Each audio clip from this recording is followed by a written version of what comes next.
My wife has a removable face and I've never seen what's underneath. Greetings and welcome back to your daily dose of scary stories from r/NoSleep.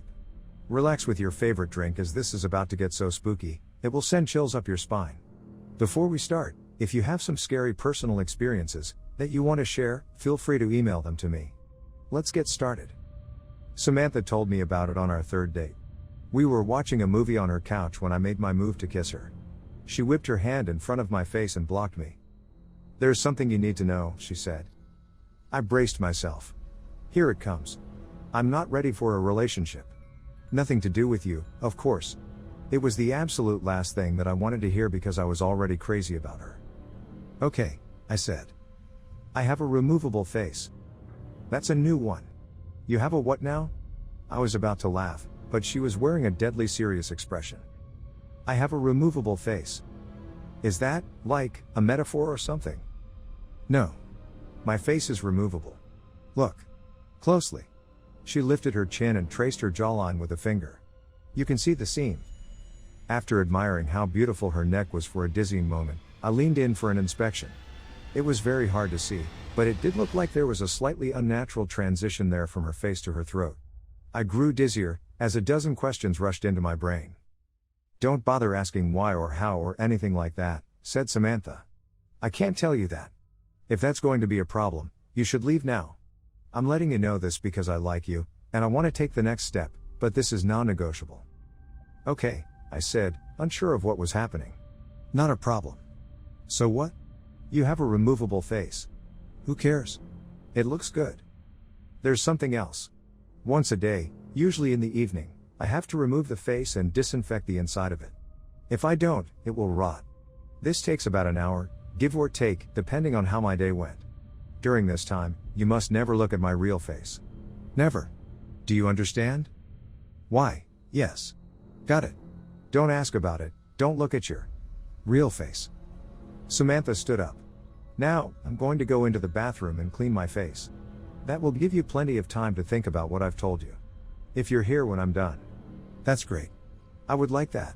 But if you're gone, I'll understand." She turned and walked into her bedroom. I sat in stunned silence as I heard the bathroom door close. I gave the thing some serious thought. It might have been a joke of some kind. It might have been a delusion. Was it possible that it was true? Well, it was certainly possible to transform an actor's face with movie makeup, so I supposed Samantha might have worn a removable face every day.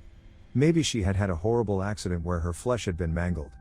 Maybe her face had been melted by acid or burned by fire, or the skin shorn off by heavy machinery. If it had, I would never know, because she would never tell me, and I would never see it. I pictured a face of raw, naked muscle, rotting away. Could I kiss her, if that was what I was kissing? But wasn't that what we all were, under the skin? Just muscle and bone and blood and squishy organs. I paced around the living room, running my hand through my hair. I liked Samantha, a lot. She was smart, and funny. And beautiful. But was that beauty real? Did it count? Did it matter if it was real or not? Was I being superficial even worrying about it? When she came out of the bathroom, I was still there. I looked at her face. She smiled and I was in love. We dated, we moved in together, we decided to get married. For the most part, it was a completely normal relationship, typical of two young people in love, building a life together. During the day, it was easy to forget about the face altogether. It looked natural enough, and only in certain positions, in certain lights, was there ever any indication that it wasn't natural. But every night was the same. Samantha would close herself in the bathroom, sometimes for an hour, sometimes for 2, and clean the inside of her face. The curiosity never left me. I would sit there and wonder what was under that face. I came so close to barging in on her a few times, but I never did. I did occasionally ask her about it. About what, if anything, had happened. About how it was possible to make the removable face look so real. About what it looked like underneath. I tried to coax her into showing me, assuring her that I loved her no matter what, and didn't give a damn what her real face looked like. I was just curious, that's all. She never showed me or told me the story behind it. She didn't get upset at me, unless I was badgering her. She'd just shrug and say, you can't see it. I can't tell you about it. I never told anybody about Samantha's removable face. It's not that she asked me not to. I just didn't think it was anybody's business. Except once, I did tell somebody. It was during my bachelor's party. We had rented several cabins in Big Sur and spent the night drinking and packing our noses with powders that we shouldn't have been packing our noses with. Everyone else had passed out and the sun was creeping up behind us as I stood on the majestic cliffs with my friend Chris, looking down on the Pacific waves crashing against the rocks. Chris was my best friend, as close to a brother as I'd known. We'd grown up together, and visited each other at college often, and spent the summers together. After college, we'd moved to different cities, but we stayed in close contact. Standing there on the cliffs, I told Chris about Samantha's removable face. At first, he thought I was joking. Then he had 1,000 questions, most of which I couldn't answer. What's underneath? I don't know, man. I don't know. Doesn't that drive you crazy, not knowing? I shrugged. Lots of stuff I don't know. Don't know how to do calculus, and I don't know what happens when we die. But dude, she's about to be your wife. And you don't even know what she looks like. I mean, I'd have to take a look. Like, you could set a camera up in the bathroom. That's where she does it, right? Set up a camera and have a look and then you'll know. I sighed. Yeah, it drives me crazy. I've asked her 1,000,000 times. But she told me I could never look. Gotta respect that, man, even if I don't like it. That's love. Chris laughed. You telling me to respect a woman? Up is down now. Then we fell back into talking about old times as a new day dawned. Chris was in town for business last week and planned on spending the weekend at our house. The conversation at Big Sur had happened 4 years ago, and we hadn't spoken about Samantha's removable face since, despite keeping in close contact and seeing each other as often as two people transforming into adults in different parts of the country can. It happened on Saturday evening.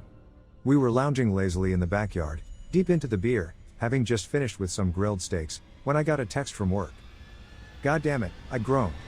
I have to make a work call. Seriously? Said Samantha, raising an artificial eyebrow. On a Saturday night? My biggest client, baby. Sorry. It is what it is, I guess, said my wife. I'm going to head inside and get cleaned up. Chris? Are you okay just hanging out for a bit? Chris smiled. I'll be fine. Got my beer, got some weeds to pull in your garden. God knows your lazy ass husband isn't going to do it. Those tomatoes are choking to death. It's a tragedy. I rolled my eyes and went into the side yard to make my call. 15 minutes into it, I heard the screams coming from inside. Both my best friend and my wife were wailing in terror. I dropped the phone and ran into the house and down the hall to our bedroom. Through the open door, I could see that the door to the master bathroom was also standing open. Don't come in! Screamed Samantha. I don't have my face on. Call an ambulance. He looked. Oh God, he looked. She sounded desperate and truly horrified. That made me desperate and horrified, and I wanted to rush into the bathroom, but I knew suddenly that that would be a mistake. I knew suddenly that Samantha didn't want me to look at her real face, not out of a sense of vanity, but for my safety. Chris staggered backward, out of the bathroom. He was holding a straightened out paperclip, which he had used to pick the privacy lock. Now he was stabbing it again and again into his eyes, shouting gibberish. He was clearly in the depths of madness, and it turned my stomach to see him mutilate himself. Call a fucking ambulance. My wife screamed. Don't come in here. He fucking looked. I turned and ran back to the side yard, where my phone was lying in the newly mowed grass. My client was still on the line, alarmed, asking what was happening, what all the screaming was. I hung up on him and called 911. When the paramedics arrived, Chris was having a seizure in the hallway.